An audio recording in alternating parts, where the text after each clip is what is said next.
প্রিয় দর্শক, প্রবাসীদের নিয়ে আয়োজন স্টার গোল্ড গ্রুপ সীমানা পেরিয়ে অনুষ্ঠানে আপনাদের সবাইকে আমন্ত্রণ জানাচ্ছি আমি ফারজানা তানি। এই অনুষ্ঠানটির আয়োজন মূলত প্রবাসীদের নিয়ে। এই অনুষ্ঠানে আমরা কথা বলি প্রবাসী অতিথিদের সাথে, জানতে চাই তাদের প্রবাস জীবনের কথা, তারা সেখানে কেমন আছেন, নিজের দেশ নিয়ে তারা কি ভাবছেন। হ্যাঁ দর্শক, এই সকল বিষয় নিয়ে কথা বলার জন্য আজকেও আমাদের স্টুডিওতে আমন্ত্রণ জানিয়েছি দুজন প্রবাসী অতিথিকে। একজন অস্ট্রেলিয়া প্রবাসী হ্যাপি রহমান এবং অন্যজন যুক্তরাষ্ট্র প্রবাসী পরাগ শেফ। দর্শক, আপনারা যারা দেশে এবং দেশের বাইরে বসে আমাদের এই অনুষ্ঠান দেখছেন, আপনারাও আপনাদের মতামত জানাতে বা প্রশ্ন থাকলে আমাদেরকে কল করতে পারেন। সেজন্য ফোন করুন 0961187788 এই নম্বরে। চলে যাচ্ছি মূল আলোচনায়। আপনাদের দুজনকে আমন্ত্রণ জানাচ্ছি আরটিভি স্টুডিওতে। ধন্যবাদ। আমি শুরু করতে চাই আপনার প্রফেশন নিয়ে। আপনি কিসে কাজ করছেন? আমি ওখানে একটি প্রাইভেট কোম্পানিতে ফাইন্যান্স অফিসার হিসেবে কাজ করছি। পাশাপাশি আমি সিডনি বেস লোকাল পত্রপত্রিকায় লেখালেখি করছি। আর বাংলাদেশের প্রথম আলোতে আমি ওখানকার বাংলাদেশের কমিউনিটির যে নিউজগুলো হয় কমিউনিটি বেস সেগুলো লিখছি, সাথে ফিচার টাইপের লেখাগুলোও লিখছি। আচ্ছা, মানে বেশ ভালোই আপনার জানাশোনার জায়গা, কারণ লেখালেখির সঙ্গে যারা জড়িত তারা তো মোটামুটি সব জায়গা নিয়ে কাজ করতে হয়। তা তো অবশ্যই। এই বিষয়ে জানবো আরো। পরাগ, আপনি কি করছেন? আমি আসলে ওখানে একটা কর্পোরেট কোম্পানি 7-11 ওখানে অ্যাসিস্ট্যান্ট জেনারেল ম্যানেজারের কাজ করছি, আর পাশাপাশি অবশ্যই ফটোগ্রাফি করছি। আচ্ছা, মানে বিদেশের মাটিতে বসে আপনি ফটোগ্রাফি করছেন? জি। আপনার ফটোগ্রাফির বিষয়গুলো কি থাকে, নাকি যে কোনো বিষয় নিয়ে আপনি ছবি তোলেন? আসলে যে কোনো বিষয় নিয়েই ছবি তোলাটা হয়, বাট শুরুটা মানে করেছিলাম আসলে সংস্কৃতি, আমাদের দেশের কালচার, বাচ্চাদেরকে নিয়ে আর কি আমার শুরুটা হয়েছিল। আচ্ছা, জানবো আপনার কাছ থেকে আরো। আপনি তো যেহেতু লেখালেখির সঙ্গে জড়িত এবং বাংলাদেশের কমিউনিটি নিয়ে লেখালেখি করেন, তাই একটু জানতে চাইবো যে যেহেতু কমিউনিটি নিয়ে আপনার লেখালেখির বিষয়ে লিখতে গিয়ে বা রিসার্চ করতে গিয়ে বাংলাদেশের কমিউনিটির ঠিক কোন কোন বিষয়গুলো আপনার চোখে পড়েছে, যেগুলো খুব সমস্যা হতে পারে, বা সম্ভাবনার জায়গাগুলো কি দেখতে পেয়েছেন? আমি সম্ভাবনার জায়গাগুলোই বেশি দেখি। সেটা হচ্ছে যে আমাদের বাচ্চারা আমরা যখন ওখানে গিয়েছি তো দেখা যেত আস্তে আস্তে ওরা ওই কালচারটা বেশি পছন্দ করতে থাকলো। হ্যাঁ, আমার বাচ্চাটা যেমন স্কুলে ইংলিশটা বলছে, বাসায় এসে আমি যখন বলছি তুমি বাংলাটা শিখো, বাংলাটা পড়ো, ওটা কিন্তু সে করছে না, অথবা করলেও কিছু কিছু ক্ষেত্রে হয় চাপে পড়ে করছে। কিংবা ফোনে যখন ওর দাদা দাদি নানা নানির সাথে কথা বলছে, সেই কিন্তু একটা কমিউনিকেশন গ্যাপ থাকছে। আমি দেখছি কথা বলার জন্য, জানার জন্য, বোঝার জন্য। তো তখন আমি কিন্তু প্রেশার ক্রিয়েট করছি, তুমি বাংলাই বলো তোমার দাদা দাদুর সাথে, নানা নানুর সাথে। তো এই ক্ষেত্রে আমরা বাংলা কমিউনিটি ওখানে যে প্রোগ্রামগুলো করে থাকছি, যেমন বিভিন্ন ন্যাশনাল যে প্রোগ্রামগুলো হয়, বিজয় দিবস, পহেলা বৈশাখ, 21শে ফেব্রুয়ারি, এই জায়গাগুলোতে যাচ্ছি। 21শে ফেব্রুয়ারিতে আমরা যখন সাদা কালো আমরা ড্রেসটা পরছি, পহেলা বৈশাখে আমরা যখন লাল সাদা পরছি, সাজুগুজু করছি, বিজয় দিবসে আমরা যখন লাল সবুজ পরছি, তখন ওরা চিন্তা করে যে এটা কেন পড়ছে, মানে দিনের সাথে ম্যাচ করে এগুলা কেন হচ্ছে, কেন সবাই একই রং পড়ছে, সবাই একই রকম পড়ছে, আমরা গান গাচ্ছি, তখন ওরা অনেক কিছু জানতে চায়।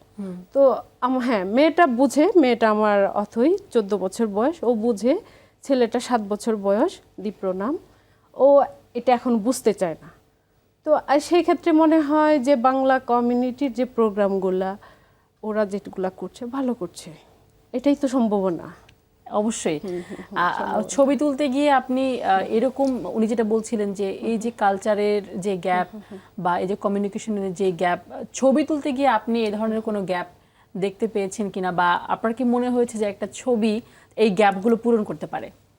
আসলে শুরুর দিকে এই জিনিসটা একটু ছিল, গ্যাপটা একটু ছিল, বাট আসলে পরবর্তীতে যখন আমি ছবি তোলা শুরু করলাম, বাচ্চাদের ছবি তোলা শুরু করলাম, তো তাদেরকে দেখালাম ছবিগুলা যে দেখো এই বাচ্চাগুলা তো আসলে আমেরিকান কালচারে বড় হচ্ছে, ওখানকার স্কুলে যাচ্ছে, ওই ইংলিশ যে ব্যাপারটা সেই জিনিসটা ওদের ভিতর ঢুকতেছে।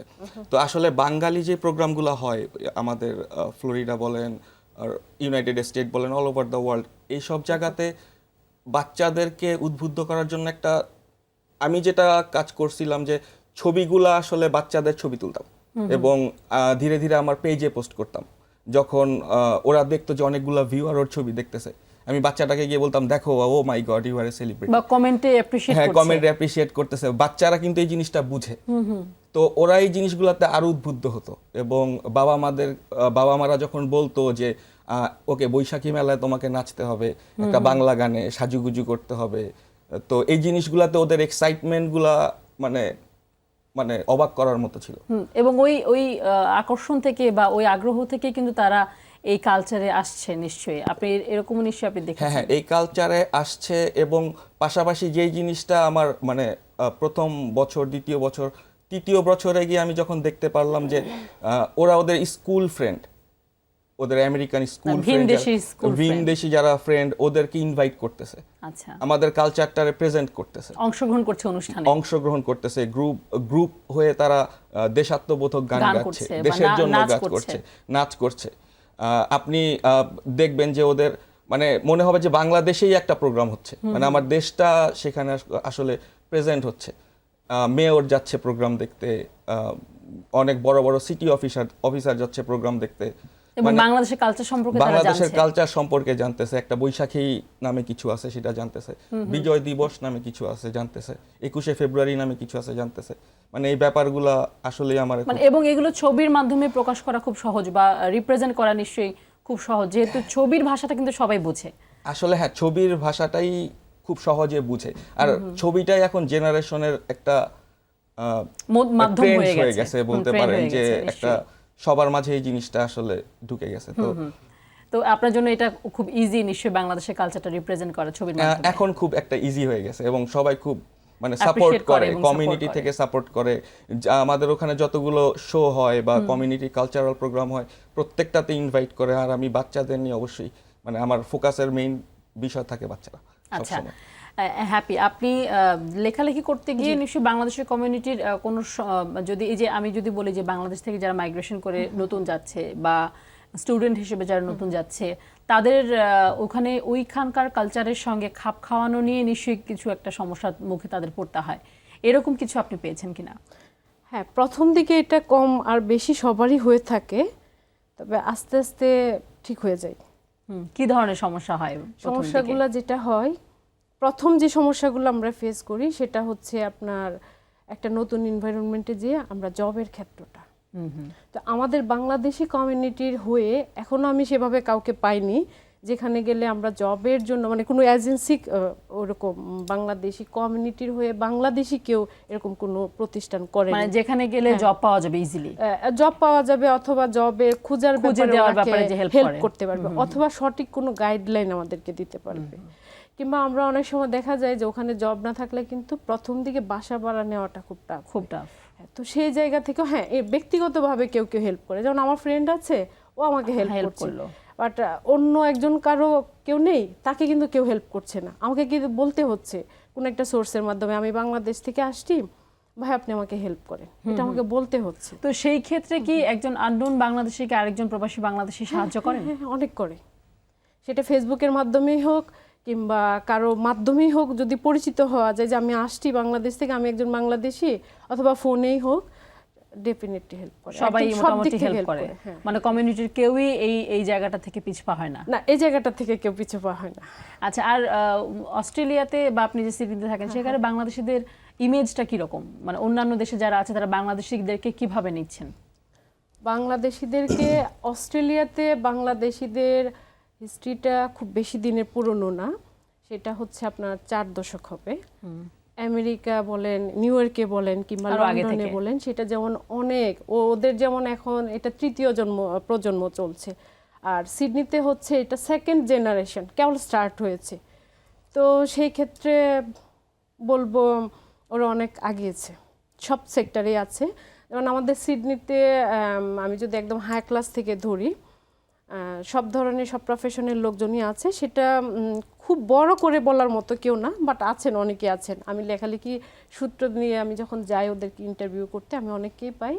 তো বড় আকারে যারা আছেন সেটা হচ্ছে আপনার ডাক্তাররা খুব ভালো আছেন ওখানে, তারপর আইটি প্রফেশনের লোকজন খুব ভালো আছেন, দেন মানে আস্তে আস্তে নিচের দিকে সবাই খুব ভালো আছে। আচ্ছা পরাগ, কাজ করতে গিয়ে আপনি নিশ্চয়ই বাংলাদেশি ছাড়াও অন্যান্য অনেক দেশের মানুষের সঙ্গে কাজ করেছেন, কোন কোন দেশের সঙ্গে কাজ করেছেন, আর অন্য দেশে যারা আছে তাদের কাছ থেকে রেসপন্সটা কিরকম পেয়েছিলেন? আহ, আমি আসলে অনেক দেশের আর্টিস্টদের সাথে কাজ করছি, আর এইটা আমার একটা এক্সপিরিয়েন্স, এবং তাদের যে সাপোর্ট, তাদের যেই রেসপেক্ট, মানে একটা বাংলাদেশি হিসাবে এটা মানে খুব মানে গর্ব করার মতো হয়েছে আমার নিজের কাছে, এবং প্রত্যেকটা ক্ষেত্রে তাদের সাপোর্ট। এবং আমি বলেন আমেরিকান বলেন, অ্যারাবিয়ান বলেন, চাইনিজ বলেন, ইন্ডিয়ান বলেন, অবশ্যই আমার বাংলাদেশের যারা যাচ্ছে অনেক সেলিব্রিটিদের সঙ্গে তো কাজ করার সুযোগ আপনার হয়েছে, জি, সেটা আমার অবশ্যই হয়েছে। সেই এক্সপিরিয়েন্সটা কিরকম? আসলে অনেকের সাথেই কাজ করছি, এবং আমি আসলে খুব ভালো লাগে, মানে নিজেকে গর্ব বোধ করি যে যখন আমি আমার দেশের কারোর ছবি তুলতেছি, বা ইন্ডিয়ার কারোর ছবি তুলতেছি, বা মানে আমেরিকা। উল্লেখ করার মতো কি কারো দুই একজনের নাম বলবেন আমাদের? উল্লেখ করার মতো যেমন আমার দেশের থেকে যেমন রুনা লায়লা বলেন, সাবিনা ইয়াসমিন বলেন, বারি সিদ্দিকী বলেন, পাশাপাশি কণা, এরকম আরো অনেকেই আছে যাদের সাথে আমার কাজ করার। আর বাইরের দেশের কাদের সঙ্গে কাজ বাইরের করেছেন? দেশের সাথে কাজ করেছি, যেমন ইন্ডিয়া থেকে কাজ করেছি, প্রীতি জিন্তার সাথে কাজ করার সৌভাগ্য হয়েছে আমার। আচ্ছা। তারপর ইন্ডিয়ান আইডলের অনেকের সাথে কাজ করার সৌভাগ্য হয়েছে, মিস্টার ইন্ডিয়া, মিস ইন্ডিয়া, এদের সাথে কাজ করার সৌভাগ্য হয়েছে। এবং এবং অনেক ব্র্যান্ডের সঙ্গে আপনি কাজ করেছেন, অনেক বড় বড় কোম্পানির সঙ্গে আপনি কাজ করেছেন। জি জি জি, অনেক বড় বড় কোম্পানির সাথেও কাজ করেছি, যেমন অনেক বড় বড় ড্রেস হাউসের সাথে কাজ করার সৌভাগ্য হয়েছে আমার। যেমন কিছু ব্র্যান্ডের সাথে 7-Eleven-এর সাথে কাজ করার সৌভাগ্য হয়েছে, জেসি পেনির প্রোডাক্ট শুটের কাজ করার সৌভাগ্য হয়েছে। আর বলিউডে রিসেন্টলি যে কাজটা করছি ওটা ছিল অরিজিৎ সিং এর। আচ্ছা। এবং একজন বাংলাদেশি হিসাবে উনি আমার ছবি দেখার পর যেভাবে মানে অ্যাপ্রিশিয়েট করেছে আমাকে জড়ায় ধরে, মানে এটা মানে অ্যামেজিং, মানে ভাষায় প্রকাশ করার মতো। আপনি যে এই যে এত কম সময়, আপনি নিশ্চয়ই খুব কম সময় ধরে ফটোগ্রাফির সঙ্গে আছেন, হ্যাঁ, 2.5 এবং 3 আপনার কোনো সেরকম কোনো ইনস্টিটিউট থেকে কি আপনার প্রশিক্ষণ ছিল, নাকি একেবারে শখের বশে? শখের বসে ছবি তোলাটা শুরু। আচ্ছা, তো এই কম সময়ের মধ্যে যে আপনি এত সেলিব্রিটিদের সঙ্গে কাজ করেছেন বা এতগুলো কোম্পানির সঙ্গে কাজ করেছেন, তারা আপনাকে কিভাবে খুঁজে পেয়েছে বা আপনি তাদের পর্যন্ত কিভাবে পৌঁছেছেন? আসলে শুরুটা হয়েছিল একটা বাংলাদেশি কালচারাল ইভেন্ট থেকে, তো ওখান থেকে দ্বিতীয় আরেকটা ইভেন্টে কাজ করি। এভাবে আস্তে আস্তে ইন্ডিয়ান কালচারগুলোতে কাজ করা শুরু করি। তখন এভাবে একটা অপরচুনিটি আসে যে আমাকে বলে যে তুমি কি এরকম কারোর সাথে কাজ করবা, তো অবশ্যই রাজি হই। তো একটা দুটা করে করতে করতে করতে করতে সবাই। নিশ্চয়ই আপনি যে পেজের কথা বলছিলেন যে সেখানেই ছবিটা দেখে দেখে নিশ্চয়ই আপনার কাছে এসেছে বা আপনাকে নক করেছে। হ্যাঁ, অবশ্যই। আচ্ছা, আরেকটা জিনিস একটু জানতে চাই, এটা যদি একটু পার্সোনাল, সেটা হচ্ছে পারিশ্রমিক হিসেবে আপনাকে যা দেওয়া হয় সেটা কি আপনার কাছে মনে হয় যে এনাফ? মানে আমরা জানি শখের বশে যারা কাজ করে টুকটাক বা ফটোগ্রাফি বা এই ধরনের কাজগুলোতে কিন্তু আমরা যদি আর্থিক বিষয়টা বিবেচনা করি সেটা কিন্তু বাংলাদেশি হিসাবে অনেক কম বলা যায়। ইদানিং হয়তো বা কিছু কিছু এসেছে প্রফেশনাল ভাবে, কিন্তু আপনি কাজ করতে গিয়ে এটা কিরকম, এই রেসপন্সটা কিরকম পেয়েছেন? আসলে শুরুটা করতে হয়েছে আমাকে খুবই, মানে শুরুটা এভাবেই হয়েছিল যে মানে পয়সা ছাড়াই কাজ করতে হয়েছে, যা শখের বশে গিয়েছিলাম ছবি তুলতে। জি। তো ওখান থেকে আস্তে ধীরে কাজ পেলাম, ইন্ডিয়ান কমিউনিটিতে করলাম, পাকিস্তানিতে করলাম, আস্তে আস্তে এখন মানে রেসপন্সটা খুবই ভালো। এবং নিশ্চয়ই আপনাকে অনেকেই চেনেন ওখানে। হ্যাঁ, অবশ্যই সেটা চিনে, অনেকেই চিনে। আচ্ছা, আপনি কি বাংলাদেশে কাজ করবেন কিনা সেটা নিয়ে জানবো। তার আগে হ্যাপি আপনার কাছ থেকে জানতে চাইবো যে আপনি যেহেতু সমসাময়িক বিষয় নিয়ে লেখালেখি করেন, আমরা দেখি যে বাংলাদেশে মাঝে মাঝে কিছু দুর্যোগ আসে, এটা ম্যানমেড বলতে পারেন বা প্রাকৃতিক বলতে পারেন। এই বিষয়গুলো দেশের বাইরে আমরা জানি যে খুব বেশি জানে সবাই মিডিয়ার মাধ্যমে। এগুলো নিয়ে তাদের রিয়াকশনটা কিরকম হয় যে বাংলাদেশে খুব বেশি গন্ডগোল হচ্ছে? অনেকে বলে যে না, বাংলাদেশে নিরাপত্তাহীনতা বা এই রিসেন্টলি যে ঘটনাগুলো ঘটেছে, এরপরে আপনারা বিদেশিদের কাছ থেকে কিরকম রেসপন্স পান? হ্যাঁ, বিভিন্ন ব্যক্তিগত উদ্যোগেও হয়ে থাকে, আবার বিভিন্ন সংগঠন থেকে অনেকে এগিয়ে আসেন। আমি যেটা করি, আমি পার্সোনালি যেটা করি, আমি আমার বাচ্চার স্কুলে আমি মেয়েটাকে আমি বলে দিই। আমার মেয়েটা যেমন স্কুলে তখন হয়তো ইন্টারনেট থেকে আমরা ছবি টবি কিছু ডাউনলোড করে নিই আমরা স্কুলে এটা ক্যাম্পেইন করি।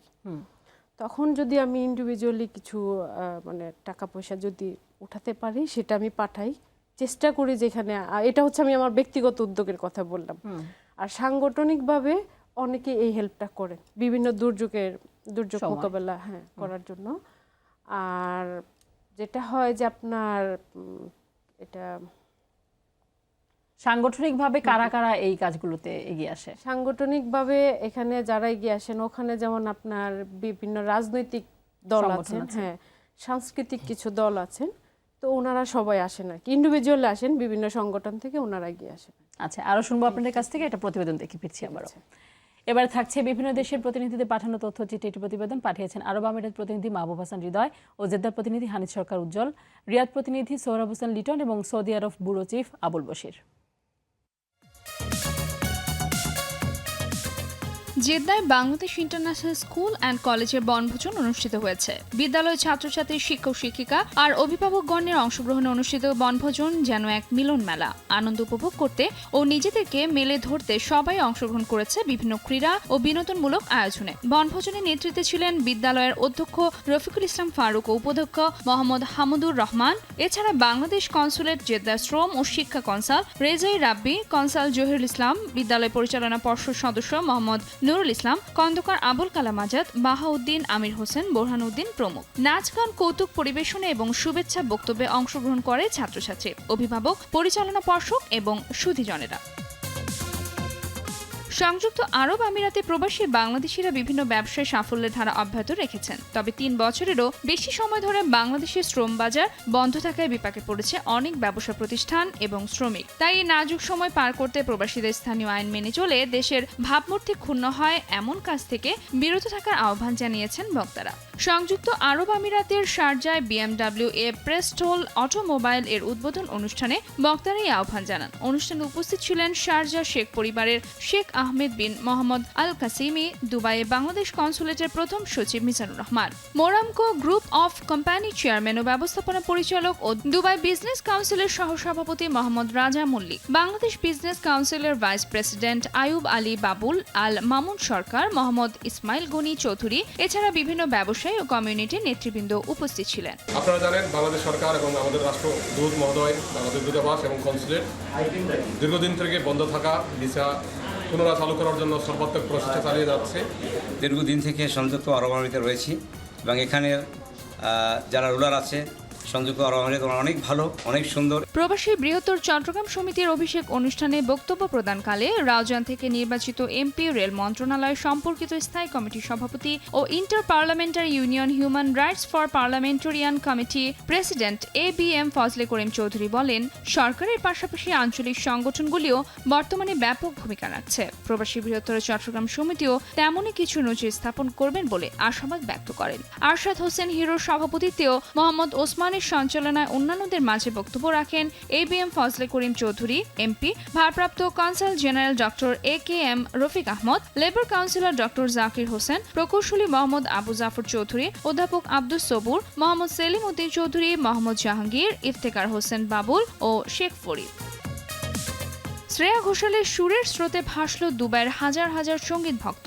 শুক্রবার সন্ধ্যা থেকে বলিউডের সবচেয়ে জনপ্রিয় ব্যান্ড শিল্পী শ্রেয়া ঘোষালের লাইভ কনসার্ট দেখার জন্য দুবাই গ্লোবাল ভিলেজে অপেক্ষায় ছিল প্রায় 20,000 ভক্ত শ্রোতা। রাত 9টায় দুবাই শপিং ফেস্টিভ্যালে ফায়ারওয়ার্কস শেষ হতেই স্টেজে আসলো জনপ্রিয় শিল্পী শ্রেয়া ঘোষাল। তারপর একের পর একটা জনপ্রিয় গান গেয়ে মাতিয়ে রেখেছিলেন পুরো অনুষ্ঠান। বেশ কিছু ভাষায় গানও পরিবেশন করেন শিল্পী শ্রেয়া ঘোষাল। উল্লেখ্য, প্রতি বছর জানুয়ারি 1 তারিখ থেকে ফেব্রুয়ারি 2 তারিখ পর্যন্ত 1 মাস ধরে চলা দুবাই শপিং ফেস্টিভ্যালকে কেন্দ্র করে দুবাই সরকার ব্যাপক কর্মসূচি হাতে নেন।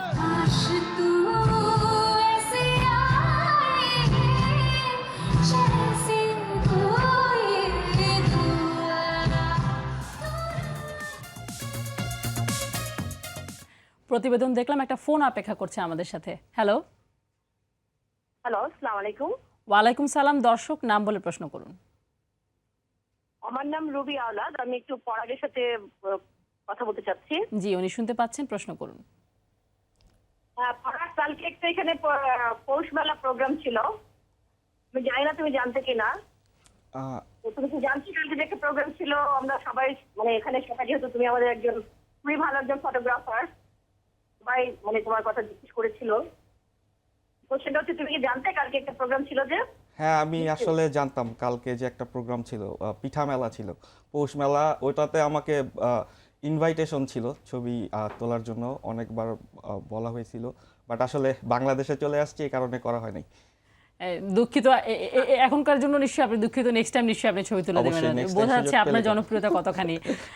আরো কথা বলবো আপনাদের সঙ্গে, এটা বিরতি নিয়ে ফিরছি আবারও। দর্শক, আপনারা দেখছেন স্টার গোল্ড গ্রুপ সীমানা পেরিয়ে অনুষ্ঠান, বিরতি নিচ্ছে একটি, সঙ্গে থাকবেন।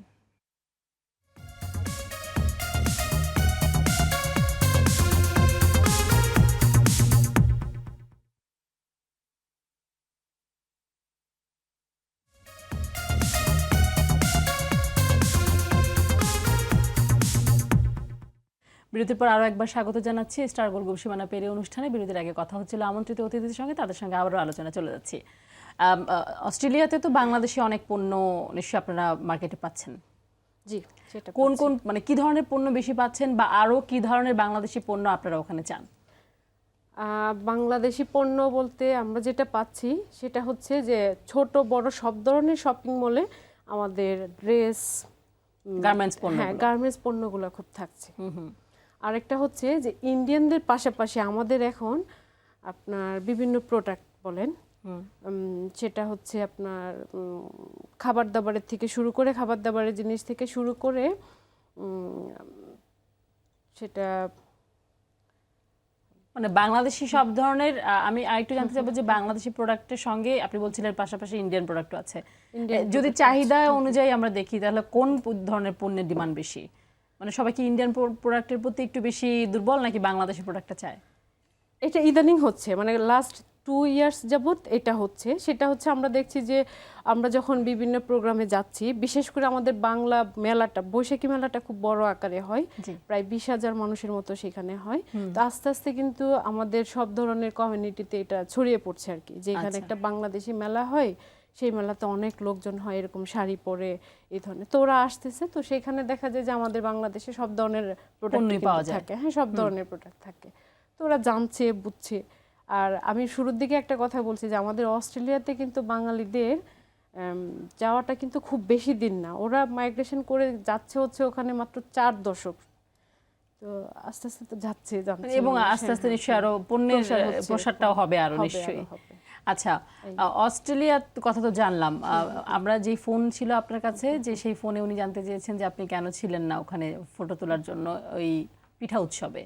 তো পৌষ মেলাও আপনাদের ওখানে হচ্ছে, পিঠা উৎসবও হচ্ছে, সবকিছু মিলে বাংলাদেশের কালচারটাকে যখন আপনি রিপ্রেজেন্ট করছেন ছবির মাধ্যমে, আপনার কি মনে হয় যে ছবির মাধ্যমে খুব ইজিলি এই কালচারটাকে আরো বেশি ছড়িয়ে দেওয়া যাবে? অবশ্যই অবশ্যই, ছবির মাধ্যমে আসলে ছবি অনেক কিছুই আপনার মানে ছবির মাধ্যমে প্রকাশ করা যায়, মানুষের মাঝে ছড়িয়ে দেওয়া যায় ছবির মাধ্যমে। একটা ছবি কিন্তু অনেক কথা বলে, এটা। আর এখনকার যে যুগটা, একটা ছবি ট্রেন্ডস যেটা একটা চালু হয়েছে, ওইটাতে কিন্তু আপনি খুব সহজেই মানুষের মাঝে এই জিনিসটা ছড়িয়ে দিতে পারেন। আচ্ছা, বাংলাদেশে কোনো কিছু করার ইচ্ছা আছে কিনা আপনার? অবশ্যই, বাংলাদেশে অবশ্যই। কি ধরনের কাজ করার ইচ্ছা আছে? কখনো যদি সুযোগ পাই, বাংলাদেশের সব ধরনের কাজই তো করার ইচ্ছা, বাট বেশি ইচ্ছা হচ্ছে আপনার গ্রাম অঞ্চলে কাজ করার খুব ইচ্ছা। মানে ছবি তোলা নিয়ে আপনি কাজ করতে চান? ছবি তোলা নিয়ে, মানে গ্রামের জীবন, গ্রামের শিশু কিশোর যারা, ওদেরকে নিয়ে আসলে ওদেরকে প্রেজেন্ট করারও একটা ইচ্ছা আছে আমার, এটা খুব ইচ্ছা। আচ্ছা, হ্যাপি, বাংলাদেশে কিছু করার ইচ্ছা আপনার আছে কিনা, বা থাকলে সেটা কি? আচ্ছা, বাংলাদেশে আমরা যখন ছিলাম বাংলাদেশে, তখন আমাদের একটা ফ্যামিলি বিজনেস ছিল SBS কর্পোরেশন নামে, সেটা হচ্ছে আপনার ইন্ডেন্টিং ফার্ম ছিল। তো সেখান থেকে আমরা মূলত বাইরের দেশ থেকে গার্মেন্টস অ্যাক্সেসরিজগুলো আমরা কিনে এনে আমাদের নিজস্ব ডিজাইনে আমরা গ্রামের যে অনাগ্রসর সুবিধাবঞ্চিত মহিলারা আছেন তাদেরকে দিয়ে কাজ করিয়ে নিতাম।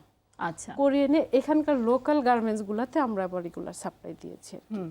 তো সেই জায়গাটা তো আছেই আমার। তো এখন আমার যেটা মনে হচ্ছে যে অস্ট্রেলিয়াতে যেহেতু আমি সব ধরনের শপিং মলে গেলেই, কিন্তু ছোট বড় সব ধরনের শপিং মলে গেলেই আমাদের দেশের কাপড় চোপড়গুলো আমরা পাচ্ছি, হ্যাঁ পছন্দ কিন্তু আমার দেশের জায়গাটা। তো আমার মনে হয় যে আমি আবার এটা শুরু করি।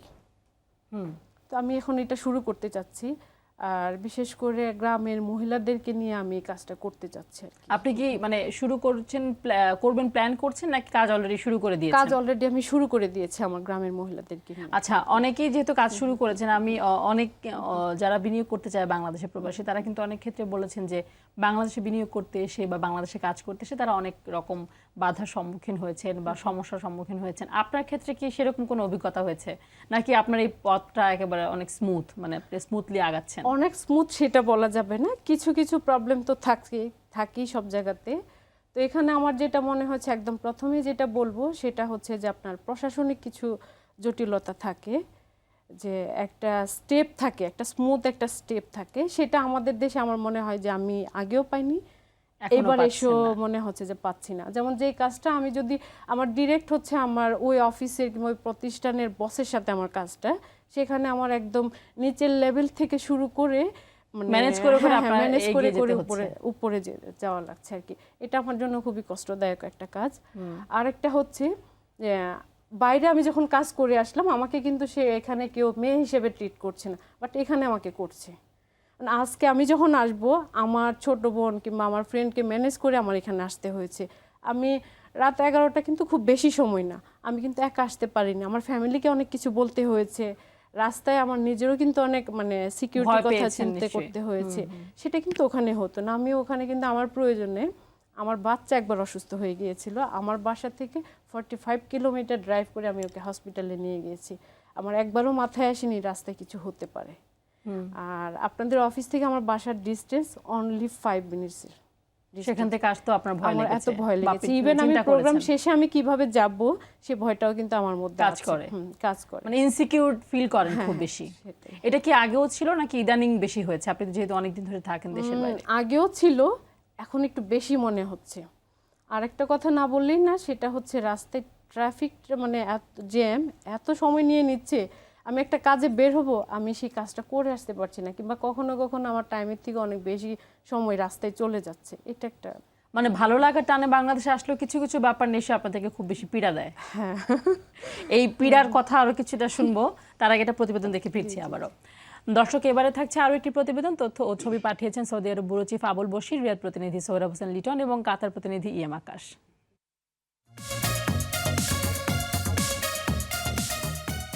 অকাল প্রয়াত অবিসংবাদিত জননেতা ও কুমিল্লা জেলার নাঙ্গলকোট উপজেলার সাবেক এমপি মরহুম জয়নাল আবেদিন ভূঁইয়ার 11তম মৃত্যুবার্ষিকী উপলক্ষে রিয়াদস্থ প্রবাসী নাঙ্গলকোট উপজেলার আওয়ামী লীগ ও যুবলীগের উদ্যোগে দোয়া ও আলোচনা সভার আয়োজন করা হয়। বৃহস্পতিবার রিয়াদের বাংলাদেশ কফি হাউসে আয়োজিত অনুষ্ঠানে আলহাজ আলমগীরের সঞ্চালনায় সভাপতিত্ব করেন প্রবাসী নাঙ্গলকোট উপজেলা আওয়ামী লীগের সভাপতি আব্দুর রশিদ ভূঁইয়া। অনুষ্ঠানে প্রধান অতিথি ছিলেন সৌদি আরব সাংবাদিক ফোরাম সভাপতি আব্দুল বশির। অন্যান্যদের মধ্যে মরহুমের স্মৃতিচারণ করে বক্তব্য দেন মাসুদ পারভেজ, হারুনুর রশিদ, এনামুল হক ভূঁইয়া, মোস্তাফিজুর রহমান বাচ্চু, আলী আক্কাস সাজু, এইচ.এম. প্রিন্স, মোশাররফ হোসেন সহ অনেকে। অনুষ্ঠানে সাবেক এমপি মরহুম জয়নাল আবেদিন ভূঁইয়ার বিদেহী আত্মার মাগফিরাত কামনা করে বিশেষ দোয়া ও মোনাজাত করা হয়। আরটিভির 11 বছর পদার্পণ উপলক্ষে কাতারের রাজধানী দোহার একটি হোটেলে অনুষ্ঠিত হয়ে গেল রচনা, কুইজ, চিত্রাঙ্কন প্রতিযোগিতা। উক্ত অনুষ্ঠানে আয়োজন করেন বাংলাদেশের স্বনামধন্য প্রোডাকশন হাউস এবং ইভেন্ট ম্যানেজমেন্ট প্রতিষ্ঠান আকাশ মিডিয়া ভুবন। অনুষ্ঠানে প্রধান অতিথি ছিলেন এম সাইফুল আলম, বিশেষ অতিথি মোহাম্মদ শাহ আলম, নাসির উদ্দিন, মোহাম্মদ মানিক হোসেন, আবুল কাশেম, আসগর আলী, আলিমুদ্দিন, নাজমুল হক, আব্দুর রাজ্জাক, মাহফুজ আহমদ, হাসিবুর রহমান, রেজওয়ান বিশ্বাস, শাহিন আহমদ সহ আরও অনেকে। কোরআন তিলাওয়াত করেন সরকার আতিক, শুভেচ্ছা বক্তব্য দেন কানিস ফাতেমা সিনথিয়া, সঞ্চালনা করেন এস.কে. শফিকুল ইসলাম। অনুষ্ঠানটি সভাপতিত্ব করেন আকাশ মিডিয়া ভুবনের পরিচালক ই.এম. আকাশ। অনুষ্ঠানে অতিথিরা বাচ্চাদের মধ্যে বিভিন্ন ধরনের উপহার সামগ্রী ও খাবার পরিবেশন করেন। তারা এই অনুষ্ঠানে সাধুবাদ জানান ও ভবিষ্যতে শিশুদের নিয়ে আরও অনুষ্ঠান আয়োজনের আহ্বান জানান। প্রতিবেদন আবারও চলে যাচ্ছে আলোচনায়। সৌরভ, আপনি নিজের কাজের জায়গা থেকে সরে এসে আপনি শখের জায়গাতেও কাজ করছেন, কিন্তু প্রফেশন অ্যাজ এ প্রফেশন আমরা জানি যে আপনি বলছিলেন যে একটা চেইন শপে কাজ করেন। সেটার সঙ্গে আপনি সমন্বয় করেন কিভাবে, বা কোনো সমস্যা হয় কিনা এটার সঙ্গে সমন্বয় করার জন্য? আসলে এইটা প্রথম দিকে যখন আমি ছবি তোলা শুরু করি, কাজের থেকে একটা প্রেশার ছিল যে কি কি কেন মানে কাজের মাঝে মাঝে বন্ধ নিতে হতো। কোনো প্রোগ্রাম থাকলে আমার সেখানে গিয়ে ছবি তুলতে হতো, তো বন্ধ নিতে হতো। তো বস থেকে শুরু করে সবাই বলতো যে এত ছুটি মানে তুমি এত কেন ছুটি নাও? কেন নিতেছো তুমি, মানে কি লাভ বা এরকম অনেক প্রেসারে থাকতে হতো কাজে। আসলে বুঝাতে পারতাম না যে যে আসলে আপনি আসলে কি করছেন। আসলে আমার শখটা যে কত গুরুত্বপূর্ণ আমার কাছে। হ্যাঁ। তো দ্বিতীয় বছর তৃতীয় বছর যখন গেল, একটা সময় তারা জানতে পারলো যে আমার ছবি আহ, দেখলো, সবকিছু জানলো। তারপর থেকে হঠাৎ একদিন বস ডেকেই বললো যে তুমি কেন আমাদের সাথে আমাদের কাজ সাথে কাজ করছো করো না। তারপর তাদের সাথে কাজ করা হলো, এখনো করতেছি। তো তারা জানার পর থেকে কি আপনার এই যে ছুটি ছাটার ব্যাপারগুলো খুব ইজি হয়ে গেছে একটু নাকি? ইজি হয়ে গেছে, এখন আর ওইরকম প্রবলেম নেই। আগে থেকে ছুটি নিতে হয়, বাট আচ্ছা। ছুটিগুলো পাই। আচ্ছা, আপনি ওইখানে যে কাজ করতে গিয়ে নিশ্চয়ই অনেক বাংলাদেশি অনেকে পেয়েছেন যারা কাজ করেন অলরেডি সেখানে। জি জি। তো কোন ধরনের কাজে বাংলাদেশিরা বেশি আসে বা ভালো করছে বাংলাদেশিরা? আহ, অবশ্যই ফটোগ্রাফিতেও ভালো করতেছে। ওইখানে নাচের স্কুল আছে বা গানের স্কুল আছে, এইগুলিতে করতেছে। ব্যবসাতেও তাদের অনেক সাফল্য আছে, অনেক বাঙালিদের মোটামুটি সব সেক্টরেই। এবং এরকম এখানের বাঙালি যারা আছে ওরা নিউজ চ্যানেলে কাজ করতেছে, নিউজের প্রেজেন্টার আছে এখানে। তারপর বিভিন্ন প্রডিউসার আছে, নিউজ চ্যানেলে কাজ করতেছে, বড় বড় নিউজ চ্যানেল, ফক্স নিউজ, বাংলাদেশিরা কাজ সিএনবিসি, করছে। বাংলাদেশিরা কাজ করতেছে। এবং তাদের খুব ভালো অবস্থান ওখানে। নিশ্চয়ই আমাদের জন্য এটা গর্বের বিষয় যে অবশ্যই। মিডিয়া, মেইন স্ট্রিম মিডিয়াগুলোতে বাংলাদেশিরা চলে যাচ্ছে। জি জি। আর এছাড়া অন্যান্য যেমন আমরা দেখি যে পলিটিক্সেও কিন্তু বাংলাদেশিরা আসছে, মেইন স্ট্রিম পলিটিক্সে। সেই ক্ষেত্রে আপনাদের মতামত কি, যে আপনারা কি চাচ্ছেন যে আসলেই বাংলাদেশিরা আমেরিকান মেইন স্ট্রিম পলিটিক্সে আসুক বা বাংলাদেশের প্রতিনিধিত্ব করুক? আমার মতামত হচ্ছে যে অবশ্যই তাদের যাওয়া উচিত। তারা যাওয়ার মাধ্যমে আমাদের দেশেরও অনেক মানে প্রবলেমগুলা তারা তুলে তুলে ধরতে ধরতে পারতেছে, মানে অনেকভাবে হেল্প করতেছে তারা। এবং কমিউনিটিতে তাদের স্ট্রং সাপোর্ট আসতেছে। তারা বিদেশিদের মানে আমেরিকানদের বলেন বা অন্য দেশিদের বলেন ইনভলভ করতে পারতেছে আমাদের কমিউনিটি কাজের সাথে। বিভিন্ন এনজিওতেও তারা হেল্প করতেছে, মানে এটা মানে অনেক জায়গায় তারা কাজ অনেক করছে এবং জায়গাতেই অনেকভাবে তারা তারা হেল্প করতেছে, করছে। এটা- আচ্ছা, আপনি বলছিলেন যে কিছু মানে বাংলাদেশে আসলে কিছু নেগেটিভ ফিলিংস তৈরি হয়, আর কিছু কি আছে যেটা যেটা আপনাকে পীড়া দেয়? হ্যাঁ, আরও কিছু আছে বিষয়, সেটা বাংলাদেশ না, আমি বলবো যে আমাদের বাংলা কমিউনিটি যারা এখানে আছেন তাদের মধ্যে মানে বাংলাদেশিদের একটা মেন্টালিটি একটু অন্যভাবে একটু কাজ মানে একটু করে। conservative, কাজ conservative করে way অনেকের তে। ভেতরেই। সেটা আমি শুরু থেকেই বলি। এখন আমি যেহেতু লেখালেখি করি, তারপরে এখান থেকে যখন আর্টিস্টরা বিভিন্ন প্রোগ্রাম করতে ওখানে যায়, জি। তো আমার কিন্তু স্বাভাবিকভাবে ওনাদেরকে ইন্টারভিউ করতে করতে হয়। করতে হয়। তো আমি কিন্তু আমার বাসা থেকে আমার হাজবেন্ডকে বলে বের হচ্ছে, ওটা কোনো প্রবলেম হচ্ছে না। তারপরে আমার অফিসে কোনো প্রবলেম হচ্ছে না, আমার রাস্তায় কোনো প্রবলেম হচ্ছে না, এভরিথিং ওকে। বাট আমি যখন আমার কমিউনিটিতে যাচ্ছি, একা গেলে কিন্তু একটু সবাই একটু বাঁকাভাবে দেখছে আমাকে। আচ্ছা, কিংবা আমি মিডিয়াতে কাজ করছি, এটা কিন্তু অনেকে ভালোভাবে নিচ্ছে না। নিচ্ছে না। আরেকটা হচ্ছে আমি এখানে এসছি, এখানে কিন্তু আমার ফ্রেন্ডরা মানে নানানভাবে আমাকে বোঝানোর চেষ্টা করছে, কিংবা হয়তো গল্প আকারে বলছে মিডিয়াতে যারা কাজ করে তারা একটু ডিফারেন্ট হয়, তারা একটু অন্য টাইপের হয়। সেই জিনিসগুলো আমি তখন কিছু বলিনি, বাট আমাকে খুব কষ্ট দেয় এই জিনিসগুলো, যে সব লেভেলেই কিন্তু সব সেক্টরে ভালো খারাপ অবশ্যই দুটো আছে। এবং এটা বিশ্বের সব জায়গাতেই আছে। আছে, সব জায়গাতে আছে। তো এখন আমরা সবাই বলছি হ্যাঁ দেখছিও নারীরা এগিয়ে যাচ্ছে, নারীরা এগিয়ে যাচ্ছে, আমরা দেখছি সব জায়গাতেই। বাট আমার মনে হয় আমাদের সহকর্মী বলেন মানে পুরুষতান্ত্রিক যে সমাজ, হ্যাঁ ওনারা বোধহয় আমাদেরকে এখনো মন থেকে অ্যাকসেপ্ট করতে পারেনি, কিংবা আমাদেরকে সেই স্পেসটা, সেই রেসপেক্ট বোধটা বোধহয় দিতে পারেনি আর কি। আমি গত পরশুদিন আমার এক ফ্রেন্ডের বাসায় আমি গিয়েছিলাম। তো যাই হোক, ফেসবুকে কোনো একটা ছবি দেখে আমাকে বলল যে যত যাই বললো মিডিয়ার লোকজন কিন্তু ভালো হয় না। এই জিনিসটা আমার কিন্তু কষ্ট লেগেছে। আমি কিন্তু মিডিয়াতে এসেছি প্রথমত হচ্ছে লেখালেখিটা আমার একটা দুর্বলতার জায়গা। আমি ছোটোবেলা থেকেই লেখালেখি করি, যখন বাংলাদেশে ছিলাম তখনও কিন্তু আমি লিখেছি, বিভিন্ন পত্রপত্রিকায় লিখেছি। ওখানে যে আমার যেটা হলো, আমি একটু বেশি ইনভলভ হয়ে গিয়েছি। আচ্ছা, হ্যাঁ, তো এখানে আসলাম, আমি আমার হাজব্যান্ডের সাথে শেয়ার করলাম যে শুধু লেখালেখি নিয়ে সীমাবদ্ধ থাকবো না, আমার যেহেতু বিজনেস ছিল বাংলাদেশে, সেটাতে আমি আবার আর সবচেয়ে বড় কথা আমি কিন্তু কাজগুলা মানে আমার গ্রামের সুবিধা বঞ্চিত নারীদেরকে কোন না কোনভাবে আমি সম্পৃক্ত করতে পেরেছিলাম, এবং এটা তাদের জন্য বড় ধরনের হ্যাঁ help। বড় ধরনের। তা আমি চাচ্ছি যে আমার মাধ্যমে কিছু মানে মানুষের উন্নয়ন হোক, আমার এলাকার উন্নয়ন হোক, নিঃসন্দেহে আমাকে এটা অনেক দেখে বড় অন্য একটা কেউ plan। ইন্সপায়ার হোক। জি। আর আমি এই জায়গা থেকে আমি বললাম যে তো মিডিয়াতে আছি, তাহলে মিডিয়াটা ইউজ করি। না, এটা কিন্তু মানুষের কাছাকাছি পৌঁছানোর সবচেয়ে বড় একটা জায়গা। সবচেয়ে বড় মাধ্যম আমি বলবো, সেটা ইলেকট্রনিক মিডিয়া হোক বা প্রিন্ট media মিডিয়া হোক, যেভাবেই হোক, সেই জায়গা থেকেই কিন্তু আমার মিডিয়াতে আসা। হ্যাঁ, ইভেন সিডনিতে যারা যায় আমি কিন্তু বলি যে আপনারা আমাকে সাজেস্ট করেন, আমি কিন্তু এই কাজগুলা শুরু করতে চাচ্ছি এবং আমার এক্সপিরিয়েন্স আছে, আমি কাজগুলা করে আসছি। আচ্ছা, তো এভাবে আমার সম্পৃক্ততা মিডিয়ার সাথে, তো এই কাজগুলা মানে অনেকেই অ্যাপ্রিশিয়েট করে না। অনেকেই অ্যাপ্রিশিয়েট করে না।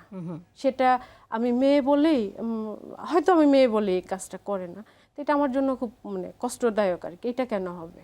বাট আমার হাজবেন্ড কিন্তু করছে না, আমার হাজবেন্ড করছে না। আমি জানি না সে অন্য মেয়েদের বেলায় সে কিভাবে নিচ্ছে, আমি সেটা জানি না, বাট সে আমাকে খুব ইন্সপায়ার করে। না, এটাই যে আপনি যে আপনার হাজবেন্ডের কাছ থেকে ইন্সপিরেশন পাচ্ছেন, এটা নিশ্চয়ই আপনার জন্য অনেক বড়। আর আপনি, আমরা আশা করব যে আপনি কারো কেউ নিন্দা করছে বা আপনাকে সাপোর্ট করছেন এজন্য আপনি থেমে যাবেন না। নিশ্চয়ই আপনি অবশ্যই সব জায়গায় যেহেতু ভালো খারাপ আছে, আপনি আপনার পথ বেছে নেবেন এবং সবাইকে দেখিয়ে দেবেন যে না, আপনার সিদ্ধান্ত সঠিক ছিল। এবং মিডিয়াতে বা যে কোনো জায়গায় মেয়েরা কিন্তু একেবারে সৎভাবে কাজ করতে পারে বা সেই যোগ্যতা তাদের অবশ্যই আছে। মানে মিডিয়া বা অন্য জায়গা মানে যে মেয়েরা খারাপ হয়ে যাচ্ছে বা খারাপভাবে কোনো কিছু অর্জন করছে, সেটার কিন্তু কোনো সুযোগ নেই। আপনি নিশ্চয়ই সেটা একজন বাঙালি হিসেবে, বাংলাদেশি নারী হিসেবে প্রমাণ করবেন এবং আমরা অচিরেই সেটা দেখতে পাবো।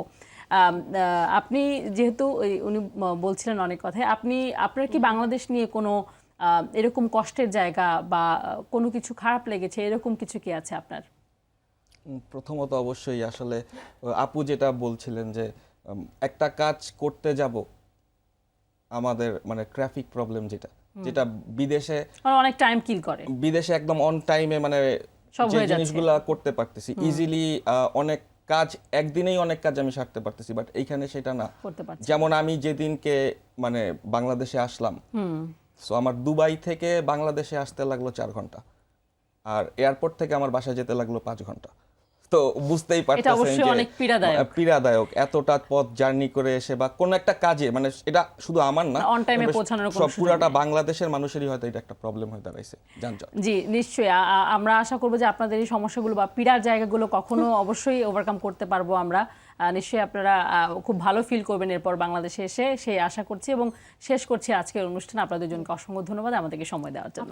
ধন্যবাদ, ভালো থাকবেন। জি, দর্শক, এতক্ষণ দেখছেন স্টার গোল্ড গ্রুপ সীমানা পেরিয়ে অনুষ্ঠান। আমাদেরকে আপনার মতামত বা তথ্য জানাতে ইমেল করুন এই ঠিকানায় সীমানাপেরিয়া@rtbd.tv। আগামী পর আবার দেখা হবে, সে পর্যন্ত ভালো থাকবেন সবাই। ধন্যবাদ সবাইকে।